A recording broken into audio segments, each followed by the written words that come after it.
Hey, welcome. I'm Corey Harlock, creator and principal consultant at Key Hire, and welcome to our new live streaming series on human capital for small business owners.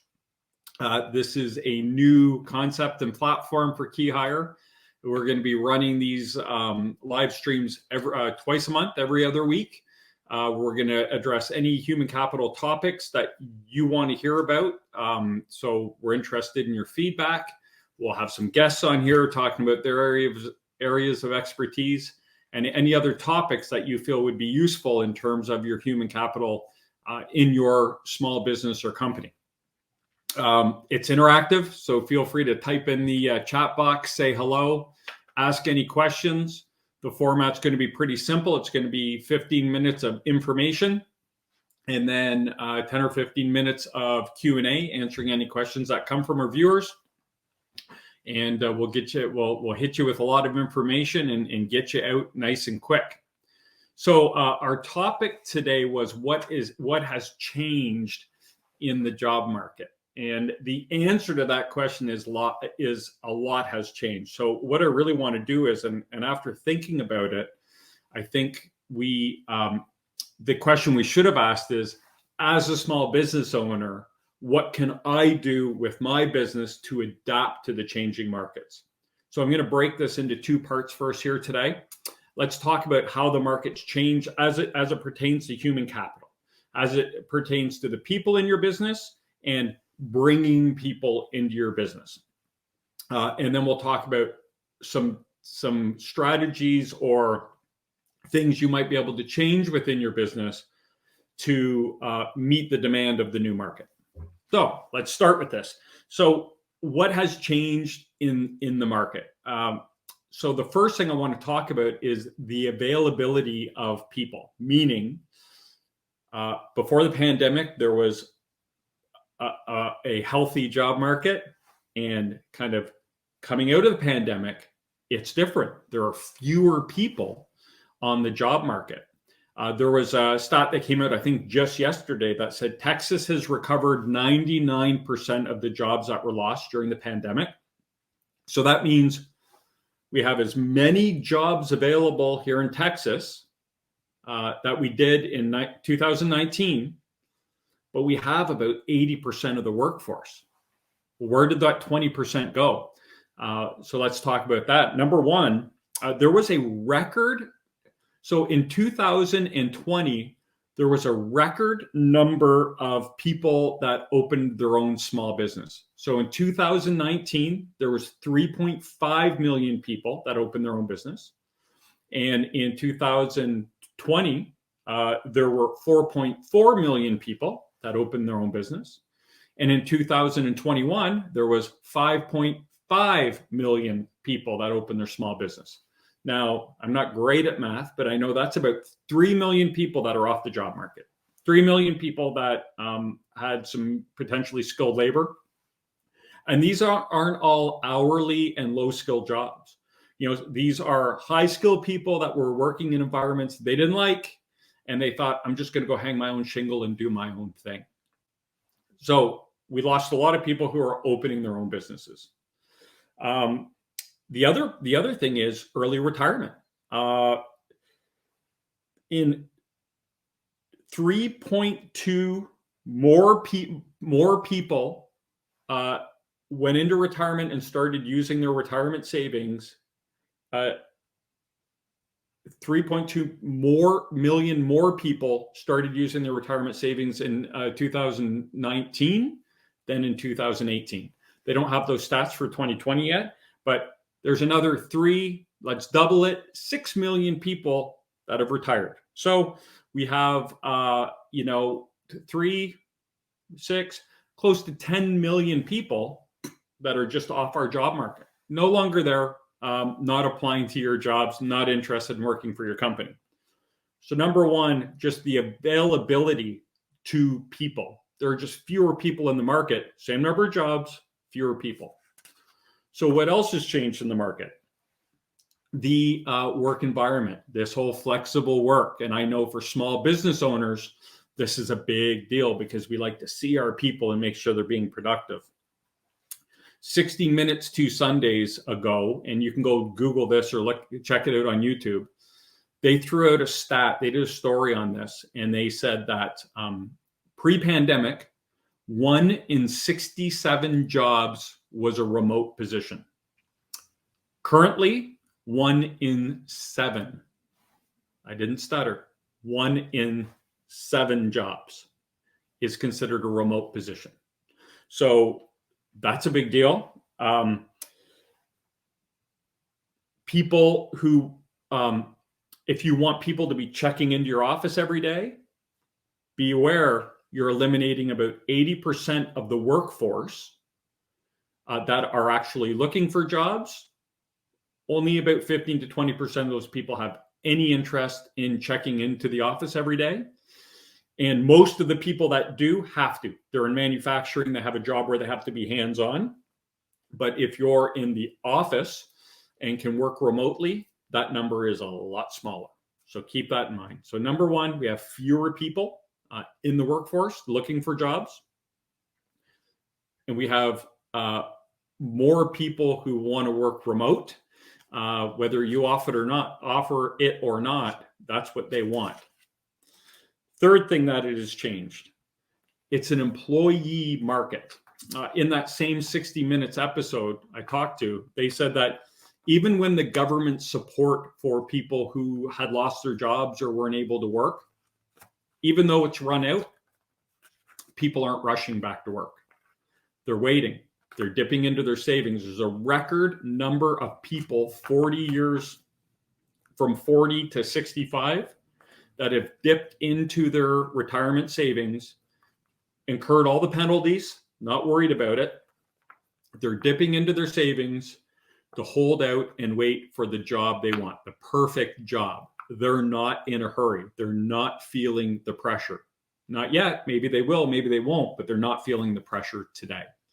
So kind of as a summary, that's how the market's changed. We got fewer people.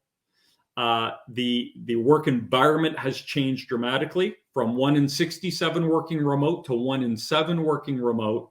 And then we have people that are just being patient and not feeling pressure to go back to work. That's how the market's changed. So as a small business owner, how can we change?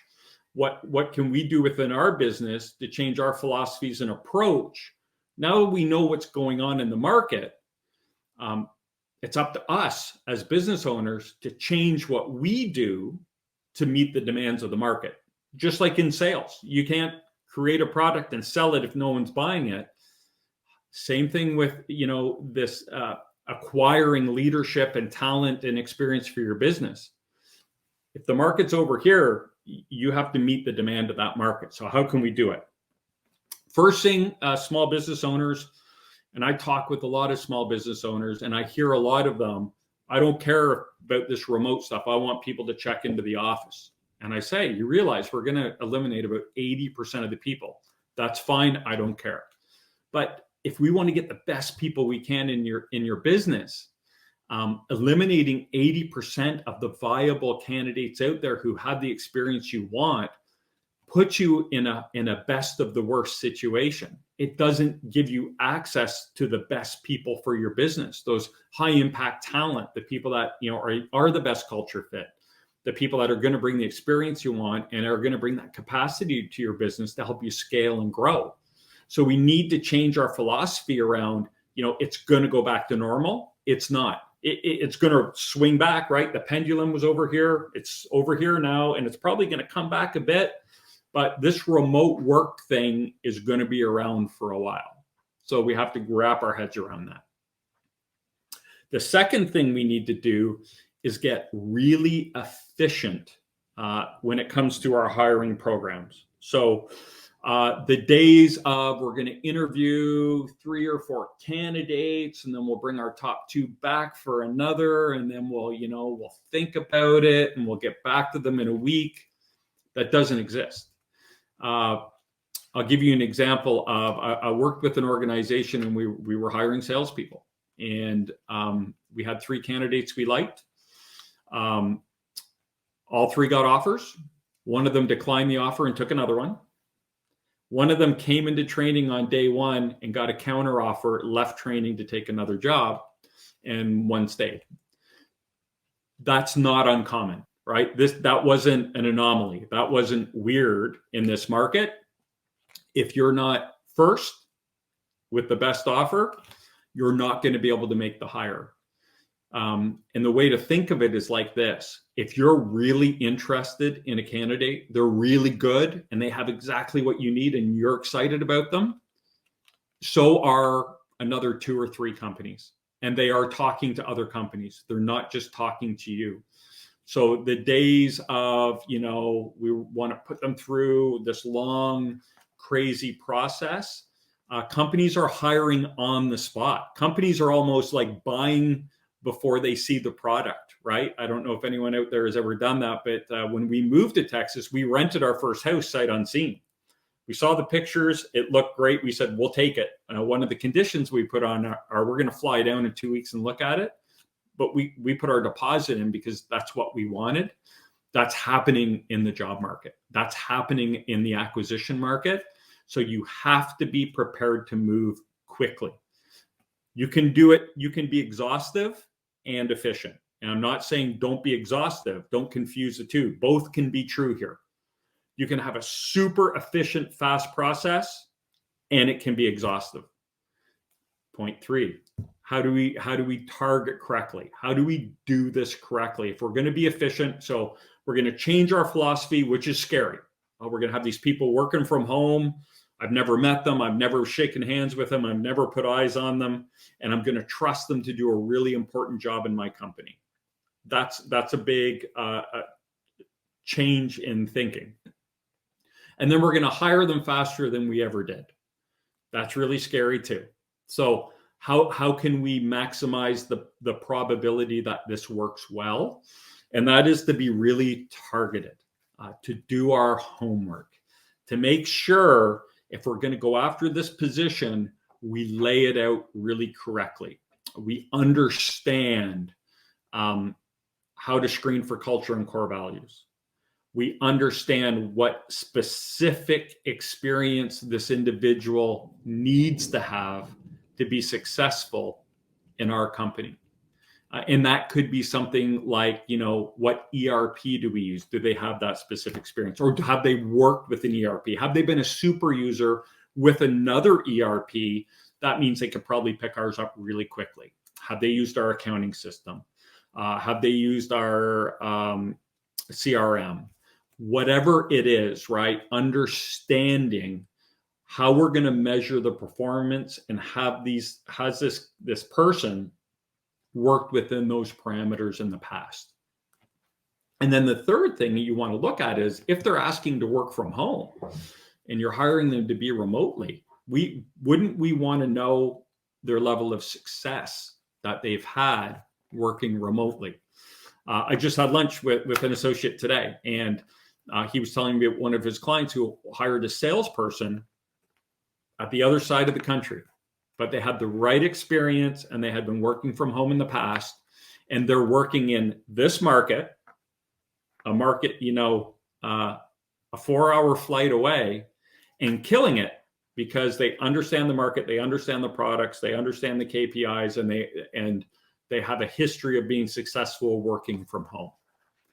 So these are some things that we can put in place to maximize the probability of meeting the market where it is, right? Making sure our offering is what the market wants. And just a total sidebar, or some research I was reading on earlier today said that remote workers are willing to take 10% less pay, but 10% less of a 20% of a market that's risen 20% is still a 10% increase to most of you. But so we got to meet people where they are. So we got to change our philosophy. We got to meet them where they are. And then we have to be super efficient, exhaustive, and efficient in our process, in our acquisition process. And then the third thing is we just got to target. We got to be crystal clear on what we're looking for so we can identify if they have what we need to maximize the probability of success in our company. I always say maximize the probability, because we deal with human beings. We can never be 100%. Stuff happens. I'm sure it happens to me. It happens to you. Sometimes things don't work out, but by doing it correctly, we can always maximize the probability of having success in what we're doing. So that is my 15-minute rant on how the market has changed and what we can do to meet the market.